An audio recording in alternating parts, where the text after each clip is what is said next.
delighted that Lord Wallace of Saltaire will present Liberal Democrat policy for us. I should say, please, if you could turn off electronic devices, they will interfere with the... Don't just turn them to silent, you need to turn them off, please, or they'll interfere with the PA system. And we have 1 hour. We have a hard stop at 12 o'clock, and everything is on the record. So the presentation is on the record as well as the question and answer. But I'm delighted to introduce Lord Wallace of Saltaire. I mean, he went into the Lords in 1995. He became an official spokesman in 1997 for several areas of government, several areas of shadow speaking. And in 2010, of course, he became part of the government. But I'm even more glad to introduce him as somebody who is one of the lifelong academics studying defence and security policy. He has held posts at Chatham House, at LSE, at Oxford. I know his first turn at Chatham House in the 1970s produced his book, I think 1977, on British defence and British foreign policy, and he has been a prolific writer and author and much referred to on the subject of understanding Britain's external relations. So it's a great pleasure to introduce him as Lord Wallace of Saltaire. Sir. And Mike didn't say that both Mike Clarke and William Wallace were lecturers in government at Manchester in the 1970s, so we go back a short distance. I want to talk about security as much as defence for 3 reasons. First, many of the threats that Britain is likely to face over the next 5 to 15 years are not primarily susceptible to a military response, which raises some difficult questions about the most appropriate mix of military and non-military instruments in the provisions we make for national security. Second, security is about national identity, national survival in the broadest sense, and the United Kingdom is deeply confused about its national identity, its appropriate role in the world, the meaning of national sovereignty, and who are its closest partners and allies. It's virtually impossible to formulate a national strategy without a degree of consensus on national identity and international role, let alone to make a strong case for spending money on military capabilities without understanding what objectives they are intended to serve. Third, provision for defence, forces and equipment should follow from a careful assessment about likely threats to British security, which has not been the case in the way that most major procurement decisions have been made since the end of the Cold War. Defence decisions have too often been based instead on arguments or assumptions about the preservation of Britain's international status or efforts to preserve our position as America's closest ally. Most of the Tier 1 and Tier 2 threats identified in the last 2010 National Security Strategy are not conventionally military in nature. International terrorism and the rise of radical anti-Western movements, cross-border criminal networks, cyber attacks, natural disasters, partly generated by the effects of climate change, pandemics spreading from other continents. Many of us would now put even more emphasis on, I quote, the risk of major instability, insurgency or civil war overseas, unquote, as not only breeding extremist movements, but also generating surges of refugees exploited by human traffickers in their efforts to reach the sanctuary of our shores, as we are seeing so vividly at the present moment. We have also become more acutely aware that civil conflict and state collapse spill over frontiers to destabilize neighboring states in the region and to jeopardize resources and trade routes. Conflict prevention, stabilization, and state reconstruction are on the edge of conventional military duties. They require a mix of civil and military skills, including knowledge of local cultures and languages, which Whitehall has downgraded in recent decades and now needs to rebuild. Liberal Democrats therefore argue for a single security budget to underpin the next SDSR, a broader envelope to underwrite the multiple assets needed to meet these challenges. The Conflict, Stability and Security Fund, established in 2013, has taken us a step in that direction.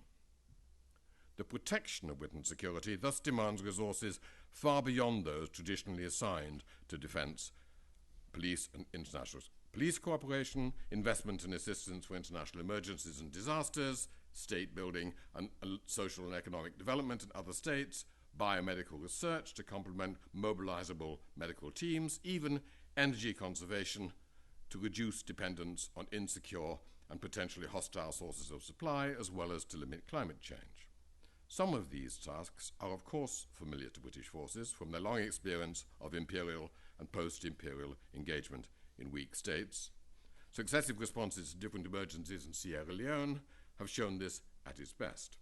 Others require a gendarmerie approach to stabilization which is much less within the British tradition, and some other tasks are clearly civilian, the responsibility of DFID and other departments in Whitehall. None of these threats is to Britain alone, so it makes no sense to talk as if we should meet them on our own, as some in the British media continue to suggest. The only hard threats that Britain might face on its own in the foreseeable future are to a small number of our own remaining overseas territories, above all to the Falklands, which suggests not only that we have to maintain some high-end capabilities for that purpose, but also that it must be a long-term objective of British diplomacy to reinforce international acceptance of their continuing autonomy.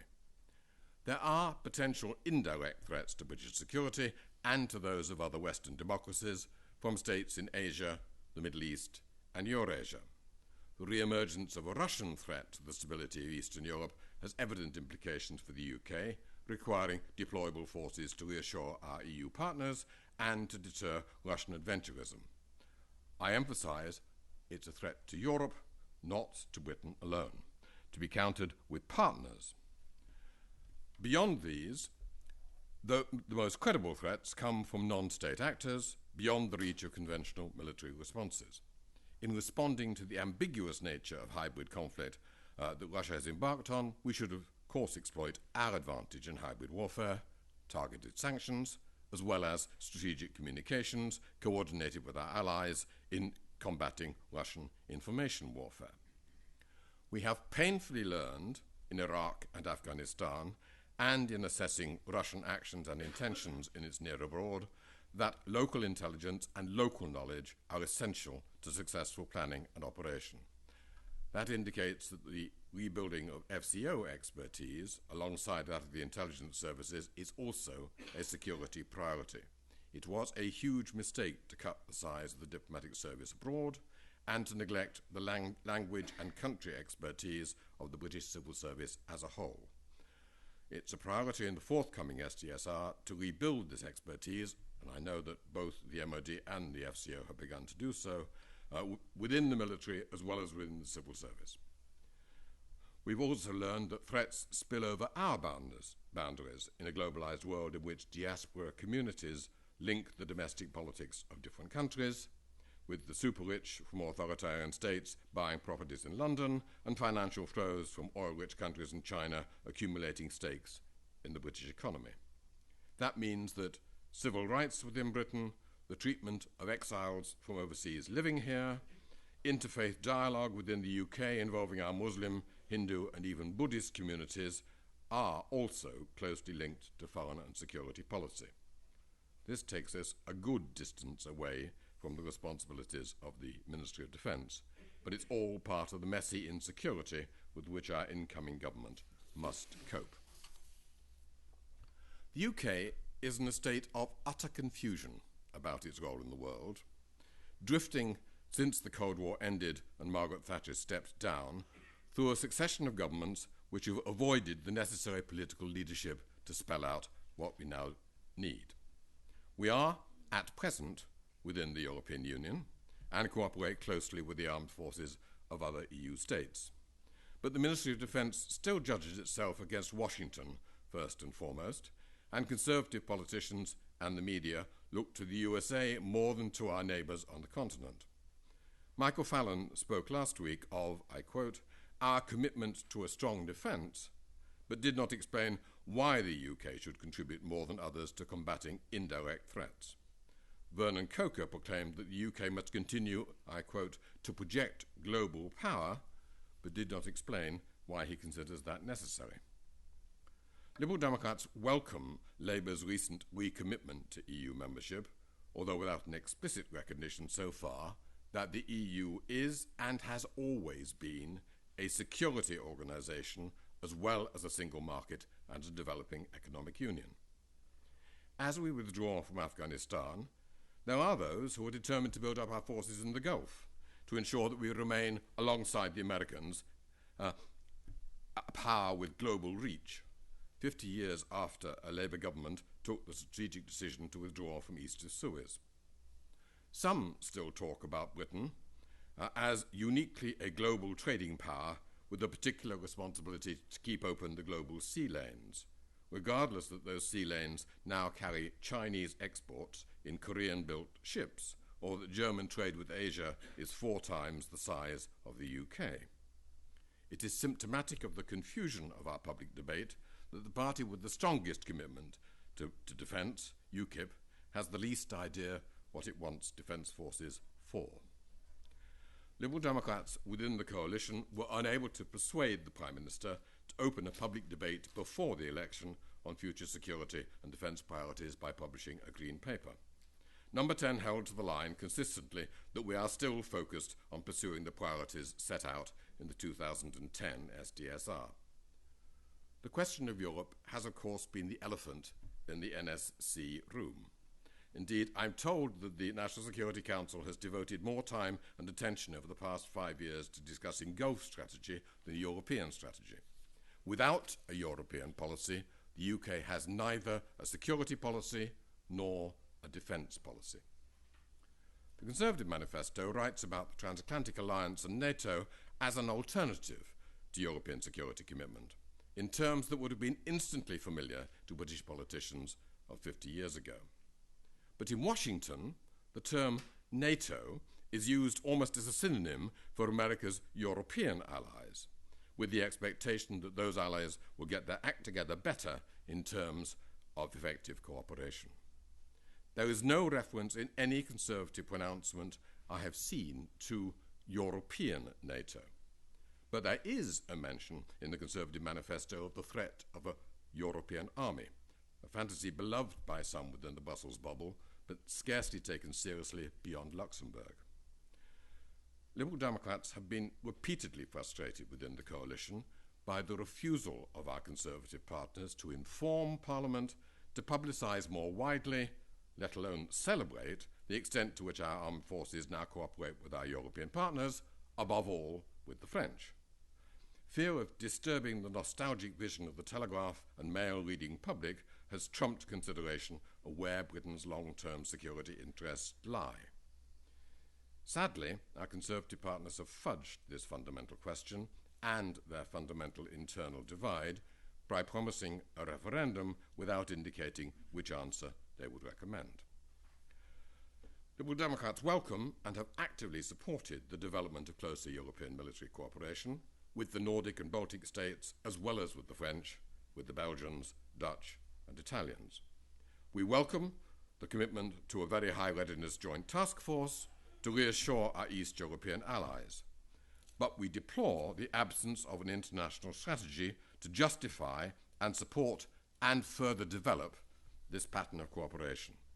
It makes no sense for the UK to claim to be America's leading European ally, to spend more than any other European country on defence, and yet to leave the management of European security relationship with Russia to Germany and France, as we have seen in the response to the Ukraine crisis.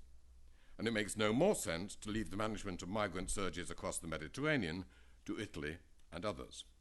Our shared intervention in Libya contributed to the problem, and many of those who succeed in reaching Italy, those from Ghana and Nigeria and South Sudan, for example, will hope to move on towards the UK. Liberal Democrats see Britain's international role as rooted in European NATO. These are the countries with which we most closely share political and security interests and values. We also share those values with the United States, Canada, Australia, and other liberal democracies, though their interests and priorities and their perceptions of their priorities differ, particularly in their orientation to the security of the Pacific region. We accept that the UK shares with its partners an active and continuing interest in state building and socio-economic development across the African continent and political and social transition across the Middle East. But we do not anticipate that the United Kingdom will wish to be involved in major expeditionary forces in those regions. We are sceptical that significant UK forces should continue to be based in these regions, even as in Bahrain, at the insistent invitation of the host nation regime.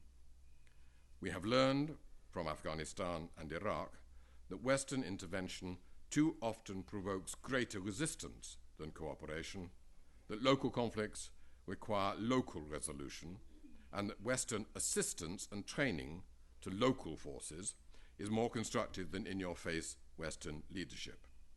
We expect to work in these regions with different partners and groups of partners, as we already do, with France in the Western Sahel, with Norway as a major aid donor in attempting to build a state within southern Sudan.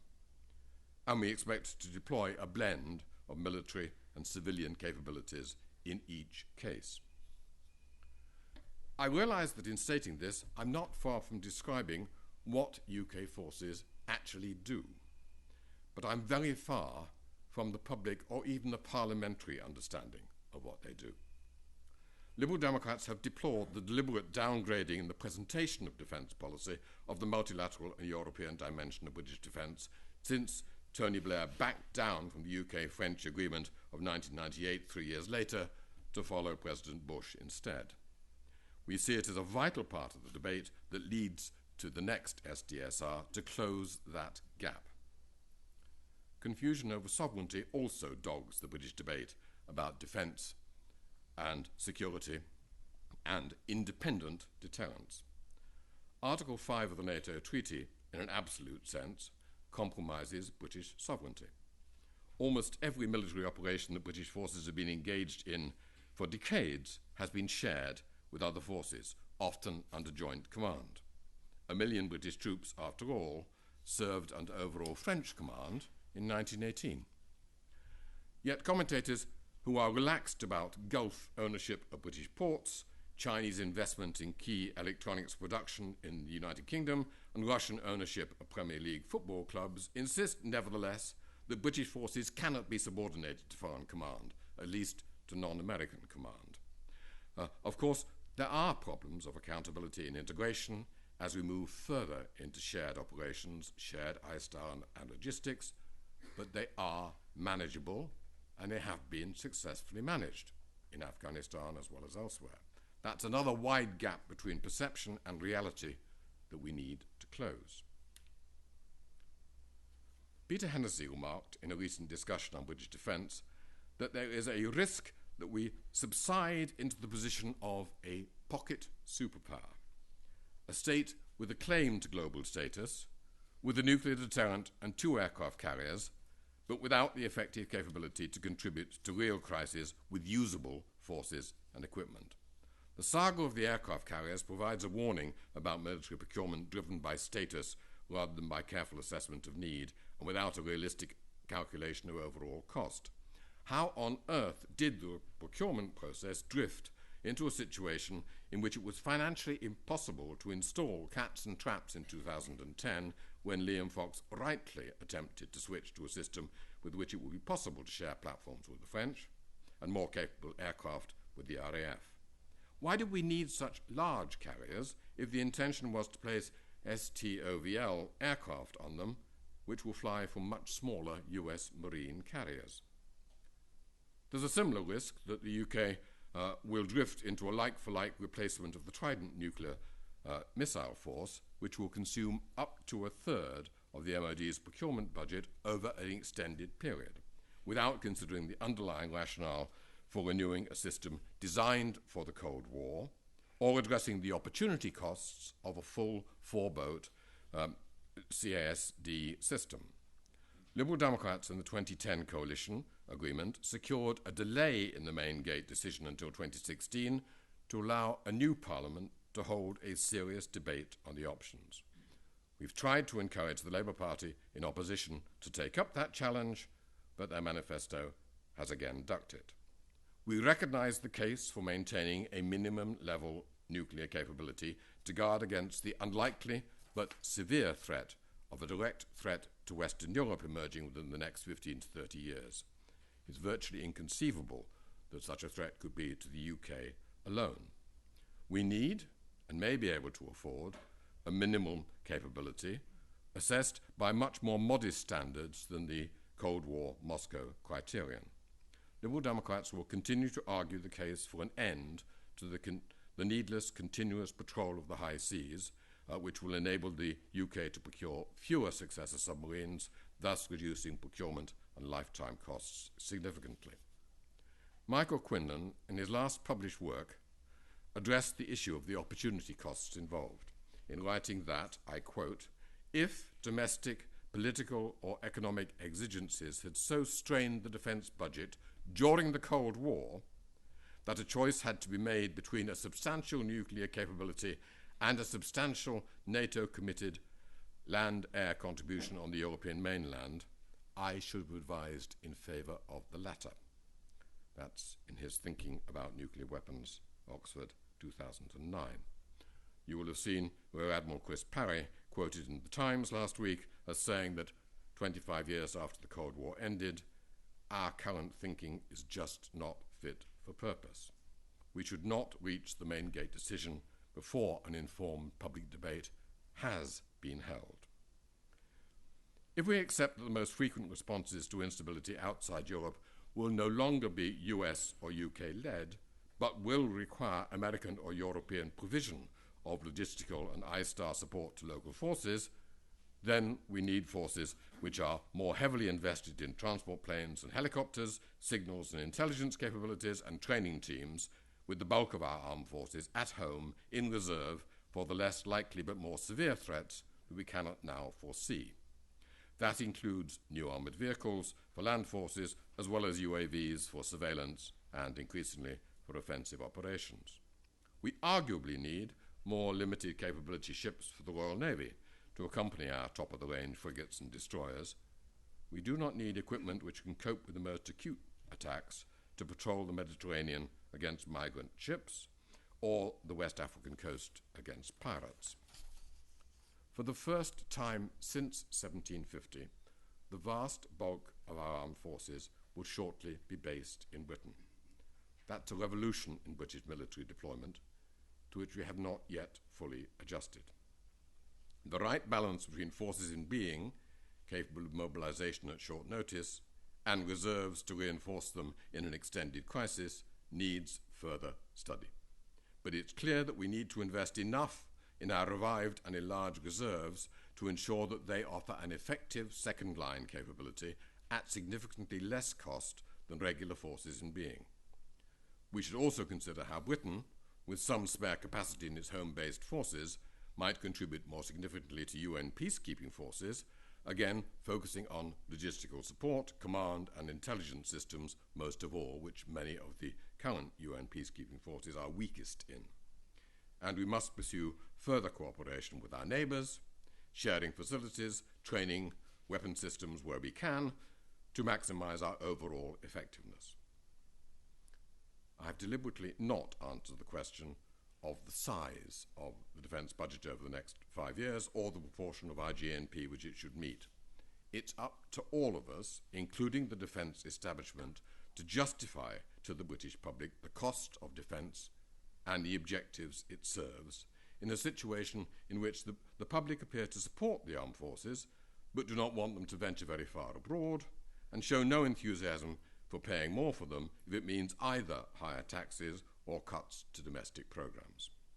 And we will only succeed in persuading them, and of course persuading the Treasury too, if the SDSR process starts from a considered debate on the hierarchy of threats we face and the share of international responsibilities in meeting them we are willing to shoulder with others in responding to them.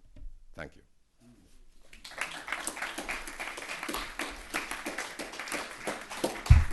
William, thank you very much indeed. Something you said at the very beginning seemed to sum up quite a lot of it. You said we need to think in terms of a broader envelope. There's a need to think more widely, as well as to come back to some of the things that we used to talk about and don't seem to now. So, we have 35 minutes. It would be helpful if you'd identify yourself when you ask a question. Who would like to begin? No. Sir, at the back. Thank you very, very much indeed, Lord Wallace. The name's Ewan Grant. I'm a RUSI member, and most of my post-civil service work has been based working with law enforcement agencies in the ex-Soviet Union. I'd like to ask a question about your rightful emphasis on European NATO as the US perhaps starts to look elsewhere. I was in Ukraine last spring after the Maidan. How confident can we be that the central institutions of the European Union, which you've pointed out has always had a degree of a security role, are really thinking, as Professor Clark said, in a broad envelope? At recent speeches at Chatham House, neither Mr. Barroso in his farewell address or the new Foreign Affairs Commissioner, in their speeches, they never mentioned NATO once. And some years ago, when I was speaking to the EU delegation's political advisor in Moldova, he made a comment which made it clear that he wasn't aware that Kiev, next door in Ukraine, had been under German occupation during the Second World War. I would be very worried about what Mr. Barroso and the Commissioner didn't say. Thank you. That's a very broad question. I did deliberately say European NATO and not the EU. I'm sure you're well aware that NATO wants to work more closely with the EU precisely because the EU does have a broader envelope, the civilian capabilities that NATO does not have. But I think they should work together, and I'm entirely on board with those who say that creating an EU operational headquarters just for the fun of it and having the Luxembourg Prime Minister saying what a good thing a European army should be is fantasy land. But I think part of the problem is that we're not fully engaging in the debate. I mean, the symbolism of being absent from the negotiations on Ukraine is I think, very strong. And part of the problem of my Conservative colleagues in this government in the last 5 years is that there's a tendency not to engage in debates with other European partners, and certainly not within the context of the EU, and then to say we don't like what they're coming out with. We ought to be fully engaged with that. As you no doubt gather, and I and others have tried very hard to say to our Conservative colleagues, look, we've renewed this Franco-British defence agreement in 2010. When are we going to make some celebration of it within Britain? To which the answer has always been not yet.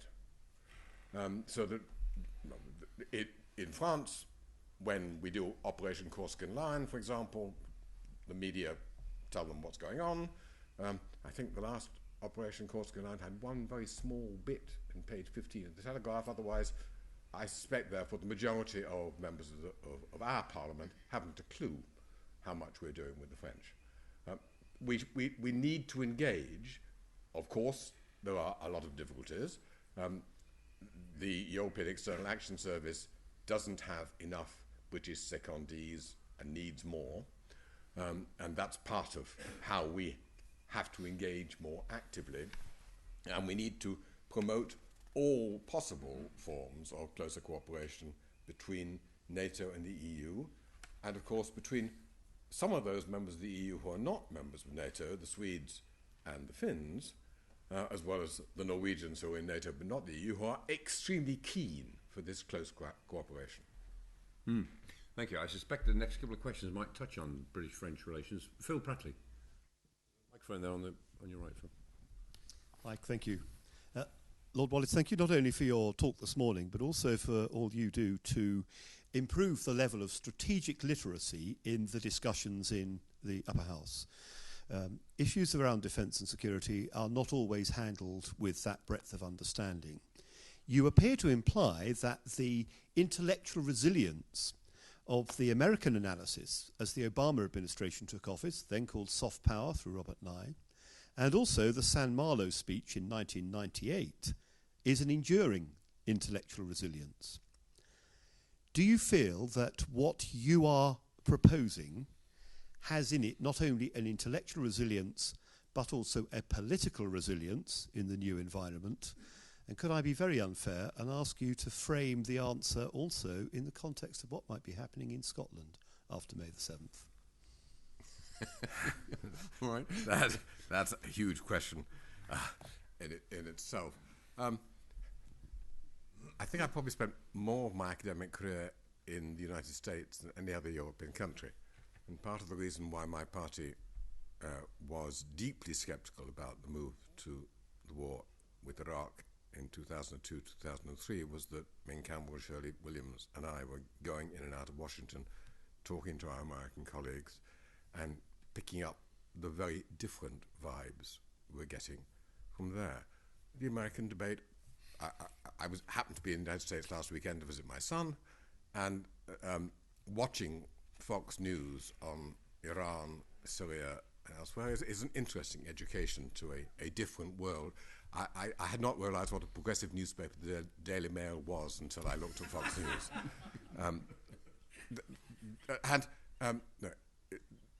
It's not just the administration, it's Congress. Congress is a very powerful player. If we have a continuing Republican majority, how we see the Middle East, how we see Russia, will clearly differ.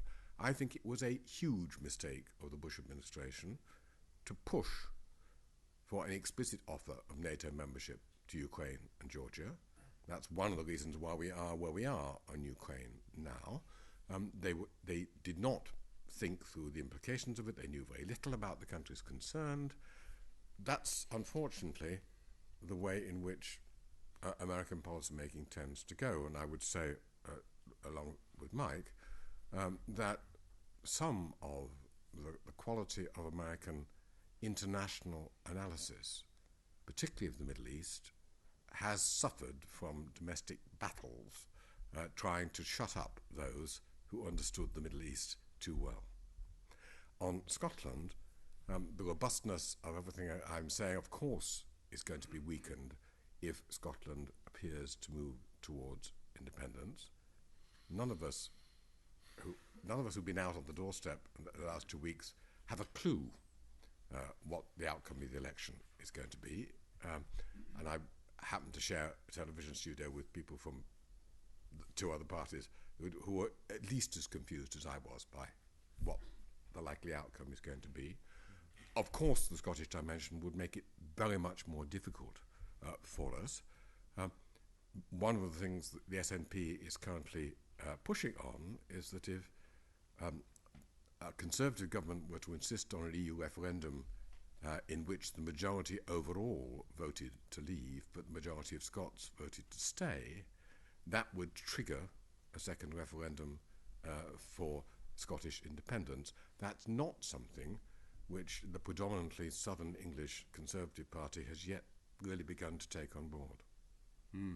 Thank you. I suspect we might come back to those sorts of issues in the next month or two. So Michael Carlton-Smith. Michael Carlton-Smith, long since retired Major General. I wonder, please, if you could say something about what you think should be done now in practical terms about the illegal immigration across the Mediterranean, given its massive potential for increasing. Thank you. The answer has to be there isn't a simple answer, and there isn't an immediate answer. And the collapse of any authority in Libya has worsened the situation, but what we're seeing is the latest in something which I and plenty of others have been observing for some time, an intense pressure to get into secure Europe. You close off the route via the Canaries, and in 6 weeks' time, more people are coming across the Turkish border with Greece, and you close that. I mean, the extent to which the traffickers who manage this seek out the weakest points, and when you toughen up one, they move to another, is a real problem. The Migration Watch and UKIP have done their best to persuade us that the biggest threat to Britain in terms of migration is from Poland and Romania. The long-term challenge is, of course, from Africa and the Middle East. And part of the reason why we have to engage in the Sahel and in southern Sudan and elsewhere is because unless those countries are stabilized, desperate people will try to get out. I'm not as familiar with what we have been doing and what we should be doing in Eritrea as I should be. Eritrea is one of the largest senders of illegal migrants across the Mediterranean because it is such a hellhole as a country. Young people try to get out. Longer term issues, I've become much more persuaded than when I went into government that an aid program which focuses on raising the status of women is vital. And that's because part of this is driven by population growth, rapid population growth, lots of young men without jobs, tribal conflict over shared lands because there are now 2 or 3 times as many people there in southern Sudan, which I do know a fair amount about, grazing lands which can't sustain the number of people on there, so cattle raiding nowadays with Kalashnikovs is what takes place. So we need to tackle the longer term issues as well, which are development, change in the status of women which lowers the rate of population increase, encouraging stable government, creating states in countries which actually don't have states in some cases at the present moment, and that has to be, again, that's part of an EU envelope. We do a lot with the French and others. We're doing a very good job under extremely difficult circumstances with the Norwegians in southern Sudan. But there isn't a simple answer. We should not have moved in on Libya and then left. We have to engage with as many others as we can, including Arab countries, in trying to stabilize Libya. But we shouldn't kid ourselves that if we close off the Libyan push, it won't burst out somewhere else across the Mediterranean unless we spend a long time and effort and investment in doing something about the underlying problems of the countries from which they come. Thank you. John Wilson. There's a microphone just here, John. John Wilson, a member. I thought that was a very scholarly lecture on your part, my lord. My wife and I probably are I in this room are probably the only person who as a youngster has watched Nazi bombs falling on Wallasey and Birkenhead, and my wife cowered as a young child in a shelter in the East End of London during the Nazi Blitz. The worry about being killed or being subjugated is a very strong one, and in fact it has still left its mark upon us to this day. For that reason we take defence very strongly. We think that there's going to be a future war, and that therefore this country must, if it's going to prevent itself being subjugated in the future, provide an adequate defence against all possible attack. Surprise is normal on the part of an aggressor. Therefore, I find it difficult to understand the Liberal Party policy on the Trident nuclear defence system as proposed by themselves. Their wish that there should no longer be a continuous at sea deterrent. Would you please explain how in practice, and I'm a practical man, in practice how the Liberal defence policy, particularly in relation to Trident, will work? It was not intended to be a scholarly lecture, it was intended to be a political speech, so I apologise if it was too scholarly. I remember when I was working at Chatham House, someone asking Michael Howard, then the chair of our research committee, how on earth we were going to defend the vital sea route through the Malacca Straits if we withdrew from east of Suez. And Michael replied, if you could explain to me why we should defend it against whom, I would be able to answer the question. I see that Michael Fallon mentioned North Korea in talking about the British nuclear deterrent. Now, that is the complete bottom of the rationale for. There isn't a North Korean threat to Britain. And I repeat what I said in my speech. There is no conceivable threat to Britain alone for the next generation, 2 generations, perhaps ever, that does not involve our partners in NATO. The question of the future of the British deterrent is therefore a question of our contribution to our shared defence. And the threats which face us, which I've mentioned, are around the Mediterranean, insecurity in the Middle East, and the whole question of the Putin regime at the present moment. But I understand where you're coming from.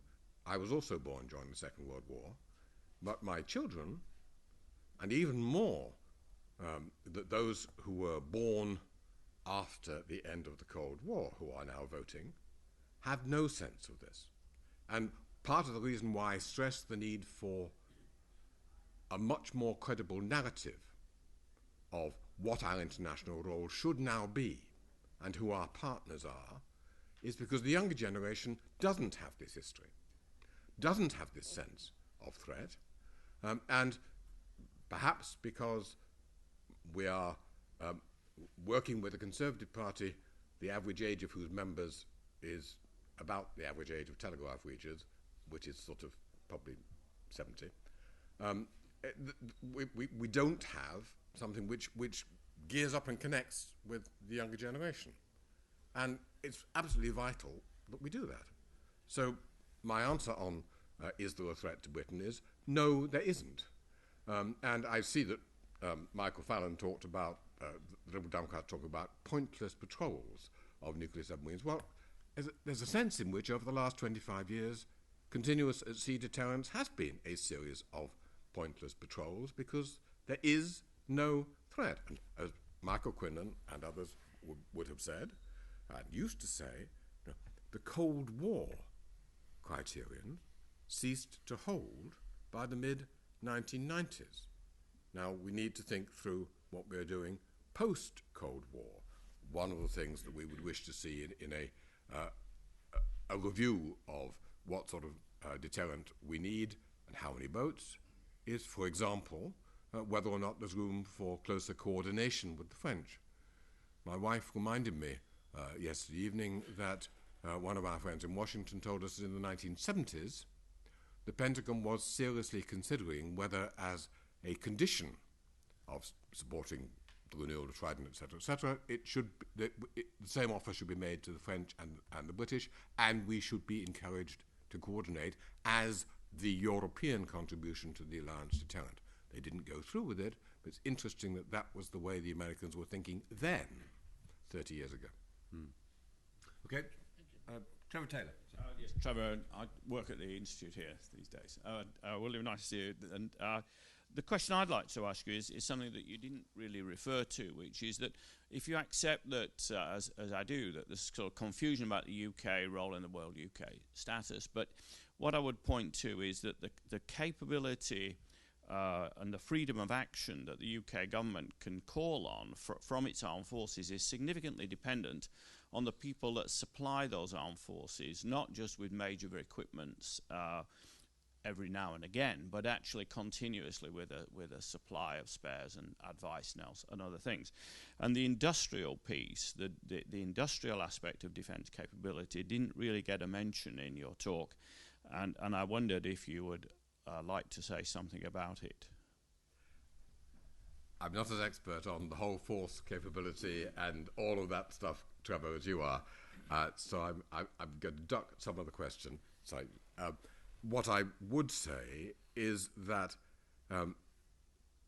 it seems to me the long-term future for the British defence industrial base has to be more integration with our European neighbours. When we've finished selling Typhoon to Middle East countries, there aren't very many other major British systems which we will be selling. And the example I may take of Airbus, every Airbus sold, quote, by the French, is a third of the value content British production, is the sort of thing which we all have to be thinking about a great deal more. I'm very sorry that a number of the common programs which we've attempted in the last few years, Joint Frigate, others, haven't actually succeeded, the British have been part of the fault for that those have not succeeded, because we wanted more bells and whistles than all of the others. But that does seem to be the direction that we have to go. And I have to say also, in terms of arms exports, you probably have to recognise with the growth of competition from countries like Brazil, potentially India, and of course China, and Russia coming in, that the size of the international market outside Europe is going to be shrinking. There's a limit to the number of arms that we really ought to want to sell to Sunni states in the Middle East. Okay, let's go to this side of the room. Paul Ingram and then the gentleman next to him.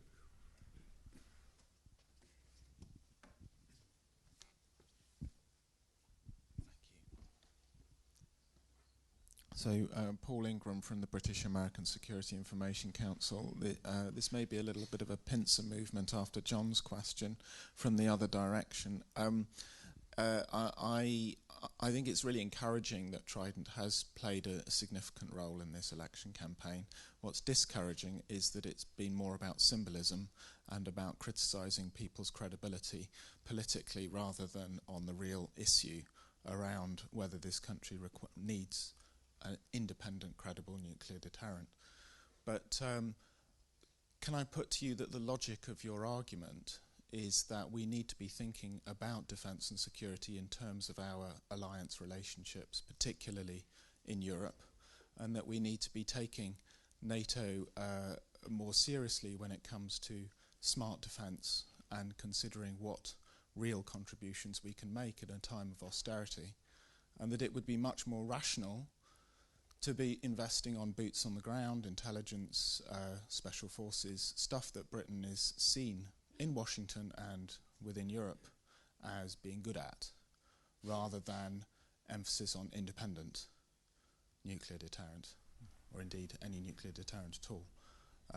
Whether one believes in nuclear deterrence or not, it's quite clear that the Americans will come to our assistance with their nuclear deterrent, if it ever, God forbid, comes to it.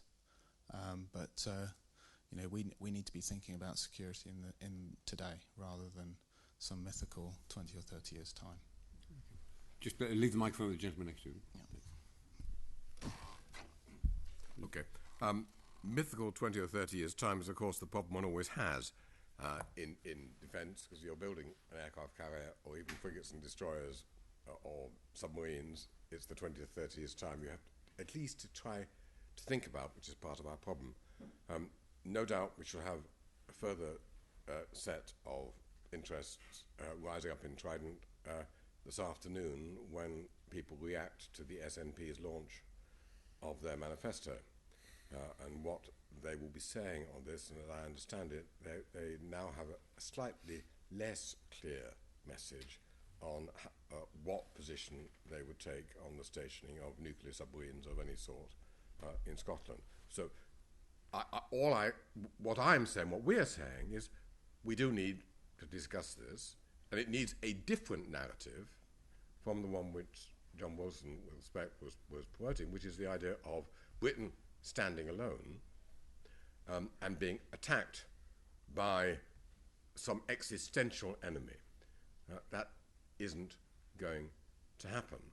One of the reasons why I've got involved in trying to shift the symbolic diplomacy of British defence is that we have, as the greatest symbol of national identity, the November the 11th cenotaph ceremony every year, which is a ceremony in which we celebrate Britain standing alone and having survived in the Second World War. I've tried out on MPs on occasions if they know which the 4 or 5 non-British, largest non-British contingents at the Battle of Britain were, and I'm struck by how few of them are aware that Poles and Belgians were a significant factor in this. Indeed, I can recall a meeting in Whitehall at which one of my Conservative colleagues as a minister made the standard joke about the Belgians and not serious about defence and was told by an official present that he had thought he was aware that the airstrike that had knocked out Colonel Gaddafi had been a joint Belgian-British airstrike, at which my Conservative colleague looked astonished and backtracked. Now, if we were at that level of ignorance within the government about the extent to which we share with others, then we are in severe trouble. And if I just extend a little on this, I was very struck. I first saw a reference to it in a communication from the British Embassy in Paris to Peter Ferdinand's research on voting in the UN post-Cold War. One of the things that Peter Ferdinand points out is that the French have voted the same way as the British in UN votes between, I think it was 1992 and 2010, 95% of the time. The Americans have voted the same way as the British 65% of the time. That's not something that exactly comes across in the rhetoric of the right-wing British media. And that is part of what we now need to shift. I think I understand that we should have Turkish military at the Senate half this coming Sunday, commemorating the 100th anniversary of Gallipoli. We haven't yet had French. Now that really is quite idiotic. Indeed. Sir. Yeah, Gary Porter, RUSI member, and by way of giving you a hint at the direction this question will take, a former commander of the deleted Nimrod Maritime Surveillance Force. You mentioned human trafficking in the maritime, Russian adventurism. If we have bears in the Channel, there's no reason why we shouldn't anticipate submarines in the northwest approaches. Any reduction in CASD, rightly or wrong, I wouldn't argue with that, but it will make both the deployment and recovery of said submarines, or the need for their security, absolute increased or whatever. And I'd also note that the US bought their P-8 maritime patrol aircraft purely to put in front of their carrier force. That's the backdrop to which my question is. The Liberal Democrats' defence policy in 2013 stated a commitment to redressing the MPA capability shortfall. You didn't mention maritime surveillance in the list of things you thought needed addressing in your speech, and I'd just like to confirm that commitment is still firm. Well, that commitment is still firm, and no, I note from recent events in the Irish Sea that Russian submarines appear now to be able to get into the Irish Sea without anyone noticing that they're there. And that's something which we should all be much concerned about. John Wilson was nodding vigorously in the sense that if we don't have the capability anymore, it's not just a question of aircraft, it's a question of satellites as well. Well, I understood it was. Part of what we have to do is to go down the road towards sharing. We don't have full spectrum any longer. I recall at least 20 years ago talking to the then Dutch defence minister, who had raised with his officials and his military whether or not the Netherlands should simply do away with the remains of its maritime protection force, and Dutch frigates would take orders from, or take information from others, and had been told that this was a sovereignty issue which he couldn't go further on. Yes, we need a maritime surveillance force, but if we're going to be operating in the Mediterranean, we will also be needing to share some of our maritime surveillance with Mediterranean allies. That's, again, part of what we need to develop further. There's a very good RUSI paper I've just read on shared European support systems, air refueling, air transport. Whether we can go further into maritime surveillance is something which we would want actively to look at. Okay, thank you. Jonathan Beale. Hello. Two questions. One about the deterrent, first of all. You said that there's no point in continuous at-sea patrols, that there's no threat to Britain. I just wonder what the logic is then of having any deterrent. And then also, you say, look to the European NATO members. These are the NATO members who America say aren't paying their way.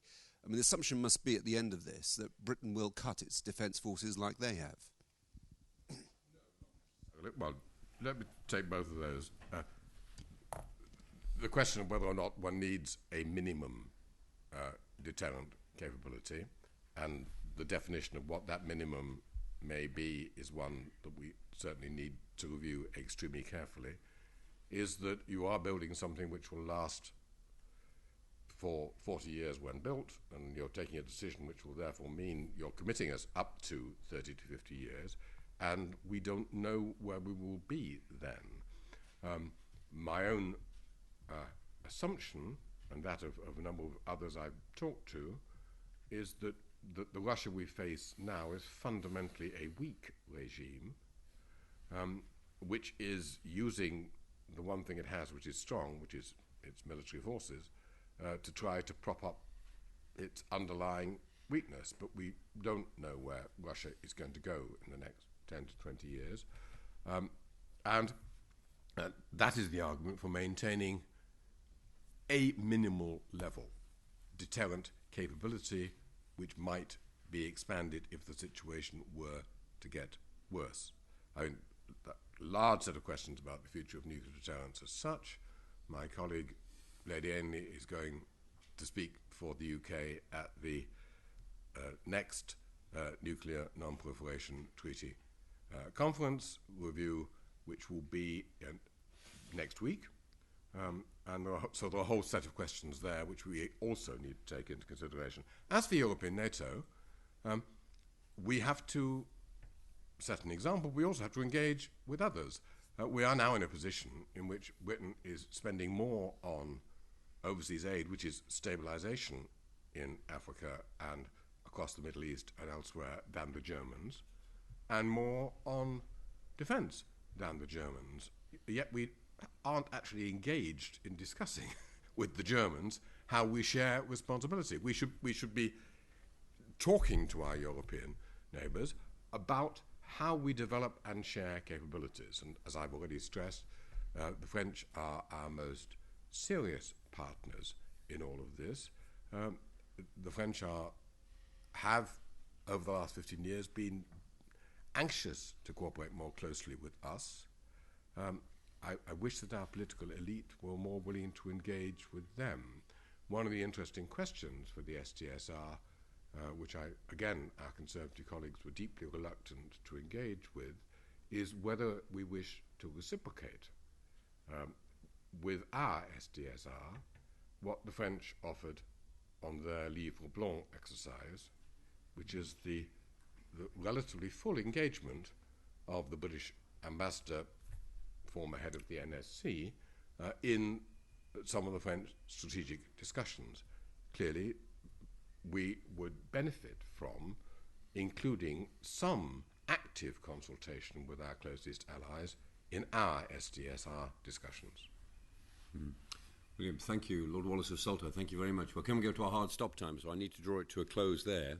I should say that on Friday, we have a debate here with Forces TV that the Forces TV are setting up with Conservative, Labour, Liberal Democrat, UKIP and SNP representatives, and Russi is involved, to look specifically at defence and security as it is featuring in the campaign. So we're going to do an Any Questions panel at 1:30 on Friday the 24th. I have to say that Lord Wallace said that this election, nobody really knows what the outcome is going to be. I can't think of anything so uncertain as the February 1974 elections, and I still think we might end up, notwithstanding the Fixed Term Parliament Act, we might end up with 2 elections this year. And, elections are good times for bad policies, or bad times for good policies, whichever way you look at it. The need to actually think through the nature of the policies is incredibly important, and that's one of the things that I'm proud that we've been able to do at RUSI. We will continue to do it, certainly if it does turn out to be a 2-election year. And on your behalf, I'd like to thank Lord Wallace of Salter for presenting so clearly Liberal Democrat thinking upon this. And I go back to where he started, a broader envelope. I guess if people take away one idea, you would want it to be that. William, the idea of thinking more broadly and thinking more flexibly about defence and security as a piece, as a spectrum. And for those insights, thank you very much indeed. Thank you. Thank you. Super. It was good. It was really good. It was really good. The thought of the second election is actually the horror.